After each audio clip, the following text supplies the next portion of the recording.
Hello students, welcome to West Bengal English Medium Guide. Today I am going to give you the inside question answers from chapter 8 Civics class 6 West Bengal board.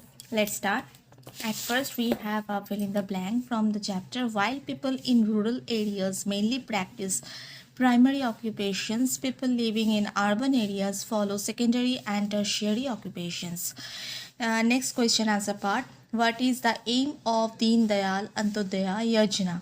The aim of Deen Dayal Antyodaya Yojana is to uplift the urban poor folks by enhancing sustainable livelihood opportunities through skill development.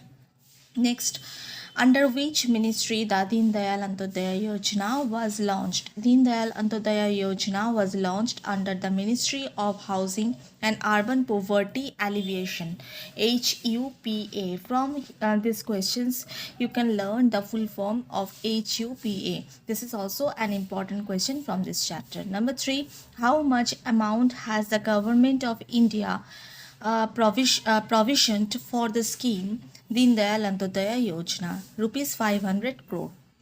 Next, again fill in the blank. Deen Dayal Antyodaya Yojana is the integration of the National Urban Livelihood Mission NULM and the National Rural Livelihoods Mission NRLM.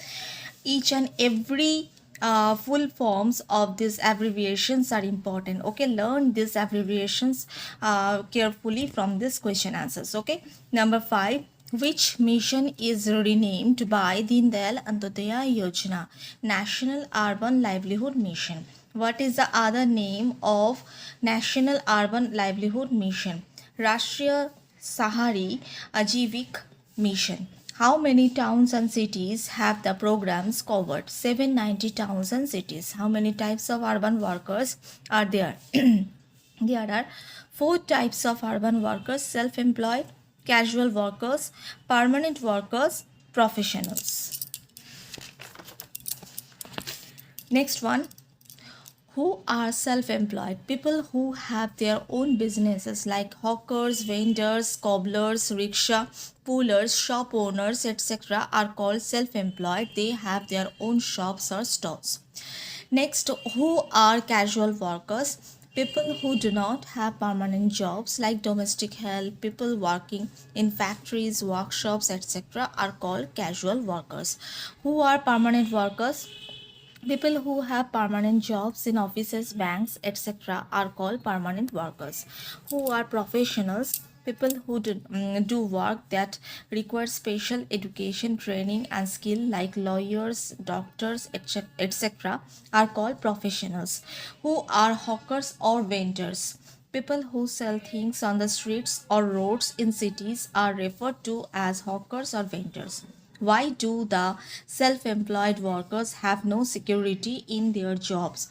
Their stalls are generally temporary structures. They may be carts, plastic sheets spread on the pavement, or makeshift shops with plastic sheets and poles. The police can drive these people away if they put up their stalls in unauthorized area. Hence, they have no security. Number 15. Which act has passed by government for hawkers and why? The government has realized that it cannot be the livelihood of so many people. Thus, it was passed the Street Vendors Act 2014, according to which it will allot certain areas to the hawkers, which would be identified as vending zones.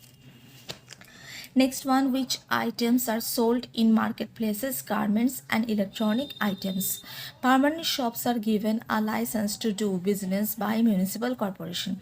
Give some examples of casual workers: factory workers, painters, masons, and carpenters. Which problems do the casual workers face? Casual workers are called for work during particular seasons or when there are big orders.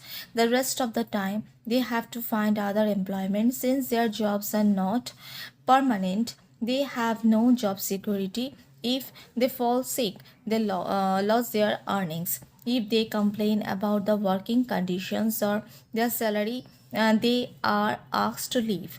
Often they have to work for very long hours for my good time. income. Number 20, who are domestic workers? People who are paid to help with the household chores like cleaning or washing utensils or clothes are called domestic workers. How are domestic workers paid? Domestic workers are normally paid on a monthly basis and get fixed leaves. They employers may deduct their salary in case they take more leaves. Which facilities do the permanent workers receive? They enjoy various facilities like educational funds, provident funds, and medical insurance from the company. They can take medical leave if they fall sick and their salary is not deducted in such a situation. They get holidays on Sundays and national days. They even get some additional annual leaves. Next, fill in the blank. Professionals may work as self-employed or work for certain organization. 24. Why do people migrate? There are a number of reasons of migration, but the most common one is to move in search of work. People from rural areas migrate with the hope that there will be better employment opportunities as well as better standards of living in urban areas. 25.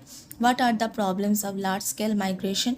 This large scale migration of people to towns and cities causes overcrowding, resulting in lack of accommodation, water, electricity, and sanitation facilities. As more and more people migrate to cities, slums develop. People in the slums take up open spaces and illegally use water and electricity meant for the city dwellers. Slum dwellers live in unhygienic conditions, causing pollution and congestion. Which job is a new form of employment and in big cities of India? Working in call center or business process outsourcing BPO is a new form of employment in big cities of India. What does BPO deal? A BPO deals with problems and questions regarding products that people have purchased and services such as ticket booking and banking.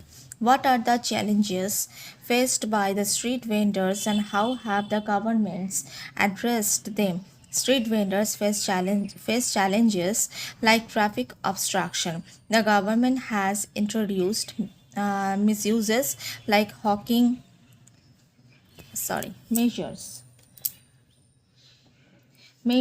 like hawking zones, vending zones, etc. to regulate street vending. Describe the role of marketing manager in urban livelihood.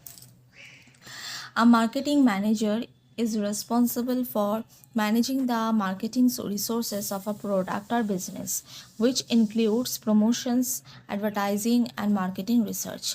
Last one, discuss the importance of markets in urban livelihood and how they stimulate economic activities during festivals. Markets in cities offer a variety of goods and services, stimulating economic activities. During festivals, they become crowded as people shop for festive items, leading to increased business and income for traders and businessmen. So these are the inside question answers from the chapter Civics Urban Livelihood. That's all for today's session with a new video. Till then, take care and bye.